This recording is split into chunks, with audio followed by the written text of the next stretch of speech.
पिता महात्मा गांधी जी की आज पुण्यतिथि पर पूरा देश उन्हें श्रद्धांजलि अर्पित कर रहा है। बल्कि देश ही नहीं, पूरी दुनिया उनके अहिंसा के मार्ग पर चलने का संकल्प ले रहा है। भारतवर्ष में पहला आंदोलन गांधी जी ने किसानों के लिए चंपारण से शुरू किया था और उन्होंने कहा था कि भारत की आत्मा गांव में बसती है, खलिहानों में बसती है।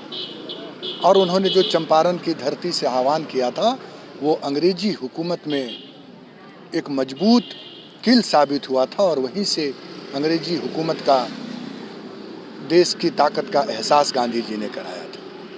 नाथूराम गॉडसे की विचारधारा, जिन्होंने आज के दिन गांधी जी की हत्या की थी, ऐसा संघी जिसके रास्ते पर आज केंद्र की सरकार, भाजपा की सरकार चल रही है। एक तरफ हमारा पूरा सीमाएं असुरक्षित हैं, दूसरी तरफ हमारे किसानों के ऊपर पारामिलिट्री फोर्स छोड़ा जा रहा है। दुर्भाग्य है, देश का गृह मंत्री मीटिंग करते हैं और कहते हैं कि किसानों के लिए अब पारामिलिट्री फोर्स काम करेगी। परसों रात में पूरे देश ने देखा किस तरह से किसानों को और किसान नेताओं को पूरी रात डराया गया, धमकाया गया। जनादेश का इतना बड़ा अपमान शायद 73 वर्षों ने देश ने कभी नहीं देखा। बापू के सिद्धांत, बापू के आदर्श, बापू का वह मूल मंत्र करो या मरो का नारा आज देश में एक बार फिर से करो या मरो, किसानों के लिए आवाज़ देने की जरूरत है। बापू वाटिका में हम उन्हें श्रद्धा सुमन अर्पित करते हैं। उन्होंने सबसे पहले किसानों को, भारत को आत्मनिर्भर बनाने की बात कही थी और कहा था कि अगर किसान सुखी नहीं है और किसानों के लिए हम कुछ भी करें तो वो कुछ भी नहीं होगा। तो आज ये संकल्प लेने का दिन है कि किसानों के लिए करो या मरो के मूल मंत्र के साथ केंद्र की सरकार को इस तीन कालो कानून को वापस दिलाने के लिए हम आज बापू वाटिका पर संकल्प लें।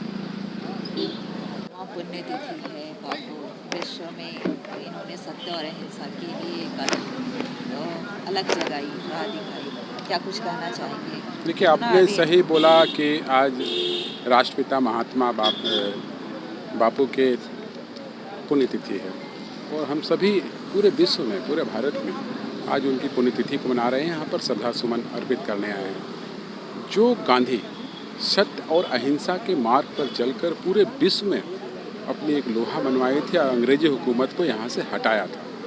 आपको याद होगा कि सुभाष चंद्र बोस जी ने एक शगुन रेडियो प्रसारण में कहा था कि, और संबोधन में उन्होंने इन्हें राष्ट्रपिता का उपाधि भी दी थी।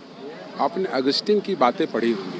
अगस्टिन ने ये कहा था कि जो एक व्यक्ति, हाड़ मांस का आदमी, जो सत्य और अहिंसा के मार्ग पर चलकर भारत को आज़ादी दिलाई, और आज़ादी के उपरांत उन्होंने ये भी लिखा था उसमें कि आने वाली जो पीढ़ियाँ होंगी उनको विश्वास नहीं होगा कि एक हाड़ मांस का आदमी, कद काठी में बहुत अधिक नहीं था, जिनकी मार्ग पर चलकर आज पूरी दुनिया उस चीज़ को अपना रही है।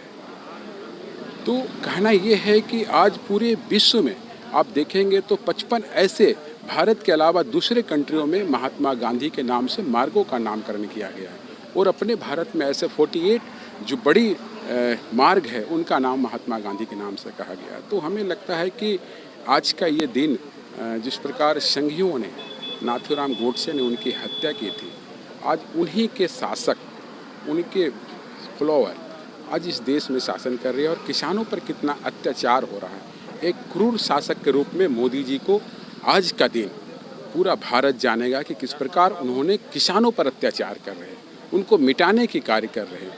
उनकी वजूद जो होती है, जो हमारे साथी आलोक जी ने बताया है कि महात्मा गांधी का ये उक्ति थी कि भारत की आत्मा गाँवों में बसती है, खलिहानों में बसती है, खेतों में बसती है। आज उसको ऐसे शासक भाजपा के लोग जो नाथूराम गोडसे से प्रेरित होकर उनकी विचारधारा से कार्य करते पूरे देश को अस्त व्यस्त किया है। तो आज का दिन मैं विशेष कुछ न खुलते हुए महात्मा गांधी की बापू वाटिका में अपने श्रद्धा सुमन अर्पित करता हूँ। नौजवानों से आग्रह करता हूँ, उनकी उक्ति, उनकी सोच से आप देश को मजबूत और आगे बढ़ा सकते हैं।